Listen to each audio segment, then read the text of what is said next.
All right, man. Yes, we are, man. I got the champ here. Yep. Undefeated. What are you, like 123 and 0 or something like that, Keith Thurman? What is it? We 23 and 0 with 21 knockouts. There it is. Damn, man. KOs for life, baby. KOs for life. And Diaz was the last victim, right? That's right.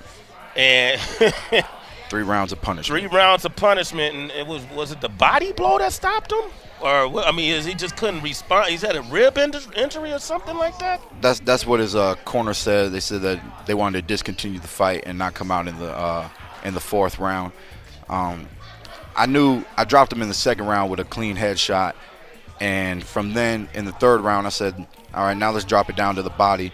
I knew I landed several body shots, but you know, the body shots are funny, and you know, the rib is funny too. Your adrenaline's pumping in the ring. Yeah. And you know, I expected him, you know, if I land one of my real good shots, you know, he should just go down in the moment.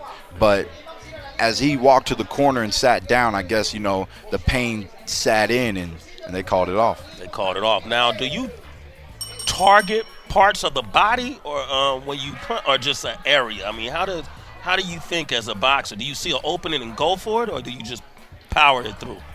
I aim. You know, I try to be as accurate as I possibly can be. I don't just throw to hit you like a heavy bag or whatnot. You know, when it comes to the head, I'm always going after the temples, the nose, or the chin. You know, there's a few times that I might hit you upside the forehead or something, but you know, you can take a lot of damage right there. You know, I like to hit the sensitive spots of the human body in general. You know, that's why I got such a high KO ratio. The power matters, but it's also the placement. The solar plex and right underneath the rib cages on the sides, a little bit of that liver shot. And you know, those are the spots I'm always digging at. You hear that, Heather? He said he also targets the nose. And I was telling you about my one boxing match that I had at 12. Yeah, I know, but I want you with to the explain Mexican it to kid. Keith. Like, let Keith know about your legacy. Yeah, you know, Keith, you know, like you, I'm a boxer, Keith. Maybe not to the same level. I haven't trained in, you know, maybe 30, Yeah, 20 some odd years. Yeah. But, you know, in my boxing journey, you know, first time I stepped into the ring, Oakland, California, off of 23rd Ave. Shout out to the Twomps. And I ran track, so I was real fast. So the trainer always said, man, I think you do well as a boxer. And I was a tough kid, and I jumped in the ring, and I was beating up on this little Mexican kid. And man, this dude threw one punch and banged me in my nose, and I tried to fight him after that. Like, I didn't want to box no more because he hit me in my snot box. I didn't like that. So needless to say, I retired at 12 the same day I started. You know, but I know what you're going through, bro. I know I can relate to your boxing prowess. Let me ask you this, man. You got a lot of fighters in the welterweight division. You have yet really had an opportunity to fight the biggest names. Why not? They don't want to step in the ring, man. I mean, people can say whatever they want. They can say, oh, who needs to fight Keith Thurman? Oh, who is Keith Thurman? You know, there's not enough money in Keith Thurman. They can say whatever they want, man. At the end of the day, it comes down to that Keith Thurman is the biggest threat in the welterweight division. All right? People care about their careers. People care about moving forwards. And fighting Keith Thurman it's a clear sign that you're about to take one step backwards. And so you people are avoiding you. So let's name some of the folks that you reached out to fight or felt like a fight could happen. Paul Malignaggi. Before Paulie, there was Robert Guerrero. Okay. Robert Guerrero, when he lost to Mayweather, he was out there floating. Yeah. He's got a fight scheduled this year, but he's gone over a year counting that money that he made off of money. Yeah. You know what I'm saying? And it is what it is, but in reality, you know, he's not the kind of fighter that, with all due respect, you know, should be sitting on the bench for a whole year, especially after coming off a loss. You got to get your name back out there. Yeah. You know, so I said, why not show the world what you can do to Keith Thurman? You know, especially since at that time, a lot of people still wasn't on my bandwagon, and they think that I'm just some average dude that's going to be in here and get out because whoever's already out here is better than me. Yeah. You know? But he denied me not once but twice last year. Okay. Me and Paulie had some words out in Brooklyn. He's saying there's no money. I'm a prize fighter. You know, I'm trying to let them know I'm a pride fighter. Yeah. You know what I'm saying? It's not about the money. You know, let's be real, especially in the world of boxing. I don't know, about 99% of us come from the slums. We come from hard times. Yeah.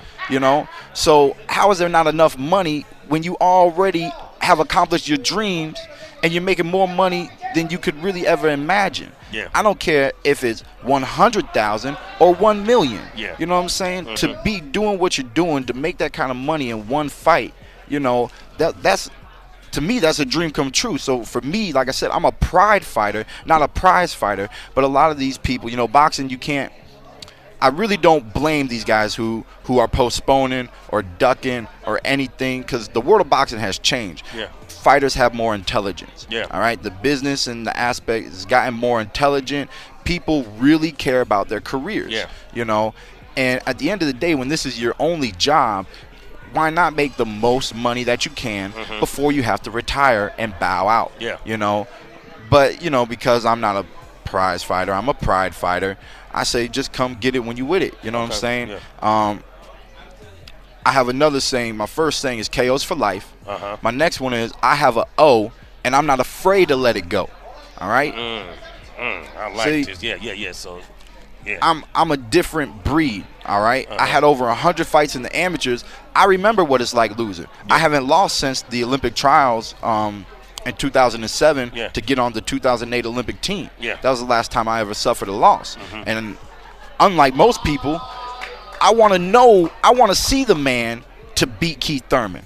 I want to know who that man is, and I'd like to shake his hand, because whoever that man is a bad man, because I'm a bad man. There it is. Wow. Man. What about you see where I'm going with this? Yeah, because see what it is, wait, the more Keith keeps talking, the phone lines are lighting up, and the citizens have so many questions. They're even talking and naming fighters about who he wants to fight and who they want to see fight. Like Robert is calling in from New Mexico. Robert, good morning. We do have Keith Thurman live right there talking to Sway. What do you want to ask Rob? him? How you doing, Rob? How you doing, bro? Man, I'm doing great, man. Good morning. Hey, Keith, I've been watching you from the beginning, man. You're the man. And I just want to let y'all know my theory on Mayweather's retirement. It's because one time called him out. True that, man. That's exactly why Mayweather's going to retire. He's afraid of it. So you called it. I know you don't normally mention Floyd, and I don't know if it's just out of a respect thing or do you feel like you still have to fight? Like, 'cause you got the Porters now, the Sean Porters, Adrian Broners, and all of these guys. Do you feel like you got to fight one of these guys first before you get to a Floyd? You know, that's what certain people say. There's two things in my mind. One reason why I could fight Floyd before any of that occurs is because after Saturday night, he's going to be holding on to the WBA world title. Yeah. I'm ranked number 1 in the WBA rankings, which makes me the mandatory for whomever holds on to that title. I called out Floyd Mayweather. I'm going to give y'all the truth right here. I called out Floyd Mayweather on my first HBO appearance while he was in jail, hoping that he would think that he can get a tune-up with this young boy who's talking smack. Yeah. You know what I'm saying? I saw that fight, too. I just put it out there, but there's two reasons why I put it out there. Not only was I trying to get him to use me as a tune-up, but I wanted to tell the whole world before they ever even knew who Keith Thurman is where I will be one day. Yeah. The road that I'm willing to take to show y'all that I'm one of the greatest welterweights that y'all have seen in a very long time. Now, I know you met Floyd. We talked about this. Is that? Do you think that's a remote possibility? He has, after this fight, 3 more fights under this new Showtime deal. Do you think you will be considered? Has there been any talks or lead-ins to that? The fans are talking a little bit more than the money team is talking. Yeah. The money team came out with a comment stating what you just mentioned, which is that I should fight a Sean Porter or I should fight somebody else in the top 10. The thing is, I'm in the top 10, but nobody in the top 10 stepping in the ring with me right now. You know, even my last fight, I was looking forward to breaking into the top 10 competition due to my performances last year. Yeah. You know, and once again, they hit the pause button when it comes to Keith Thurman. It's Sway in the morning, only on Shea 45.